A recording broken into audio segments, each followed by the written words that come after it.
इतिहास का दो स्वरूप होता है, एक होता है कथित, दूसरा होता है लिखित। जब इतिहास में घटी हुई कोई घटनाक्रम का लिखित तौर पे प्रमाण मिलता है, जैसे कि उसी जमाने का कोई किताब हो, मंदिर की दीवार में कोई चित्रकला हो, कोई लेख हो या गुफाओं में कोई शिलालेख हो, तो वो उसको ज्यादा प्रामाणिक माना जाता है।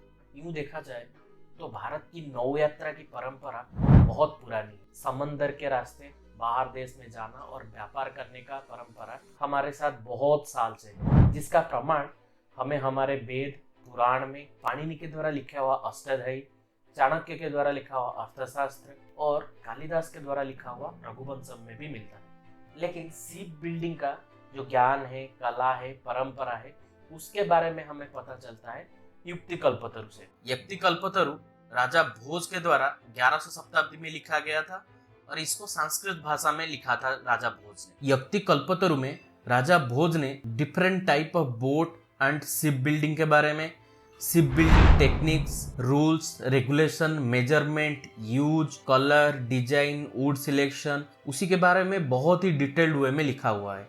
चलो उसको एक एक करके डिस्कस करते हैं। प्राचीन भारत में दो टाइप ऑफ शिप बनाए जाते थे। एक है जो समंदर में जाता था और दूसरा जो नदी में जाता था। नदियों में जाने वाले शिप को सामान्य बोला जाता था और समंदर में जाने वाले शिप को विशेष बोला जाता था।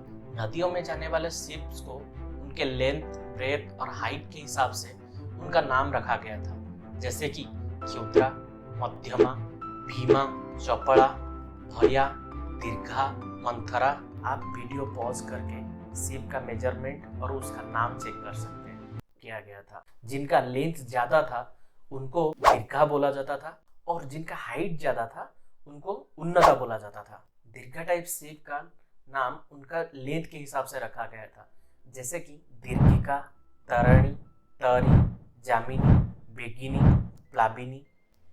और उन्नता शिप का नाम उनके हाइट के हिसाब से रखा गया था, जैसे कि ऊर्ध्वा, अनुर्ध्वा, स्वर्णमुखी, गर्भिणी, मंथरा। शिप की लेंथ, ब्रेथ और हाइट को राजहस्त से मेजर किया जाता था। राजहस्त उस टाइम का एक मेजरमेंट यूनिट था। अगर आज की मेजरमेंट यूनिट के हिसाब से देखें तो एक राजहस्त 22 इंचेस का होता है।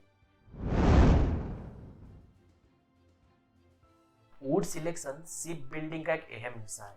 कौन से पेड़ का लकड़ी शिप बिल्डिंग के लिए सही होगा वो डिपेंड करता है लकड़ी का वजन और मजबूती पे। राजा भोज ने सारे पेड़ को उसकी लकड़ी का वजन और मजबूती के आधार पे 4 जाति में डिवाइड किए हैं। एक है ब्रह्म जाति, क्षत्रिय जाति, वैश्य जाति, शूद्र जाति। ब्रह्म जाति का लकड़ी ज्यादा सॉफ्ट और लाइट वेट होता है। क्षत्रिय जाति का लकड़ी हार्ड एंड लाइट वेट होता है। वैश्य जाति का लकड़ी ज्यादा सॉफ्ट एंड हेवी होता है एंड शूद्र जाति का लकड़ी हेवी एंड हार्ड होता है। जहाज बनाने के लिए क्षत्रिय जाति का लकड़ी सबसे सही होता है। क्षत्रिय जाति का लकड़ी से बनाया हुआ शिप समंदर के अंदर तूफान और ऊंची ऊंची लहरों को सह सकता है, इसीलिए समुद्री जहाज बनाने के।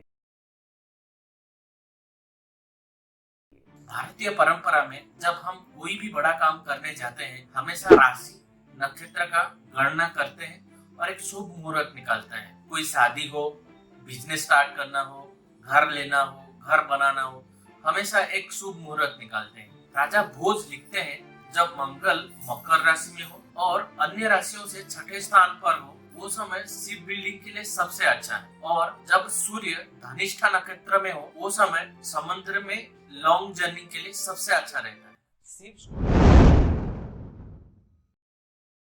शिप्स को डिफरेंट कलर में पेंटिंग और डेकोरेशन किया जाता था, जो कि उनका यूज और पर्पस को डिफाइन करता था।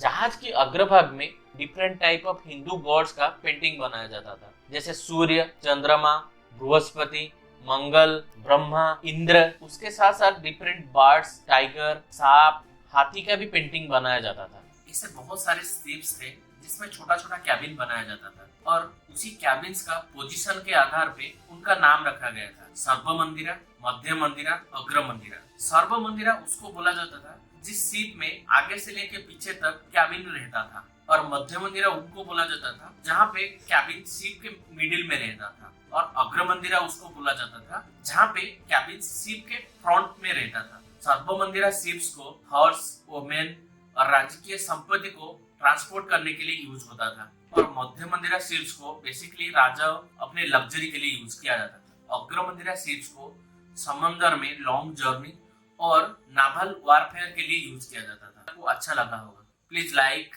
Share and subscribe.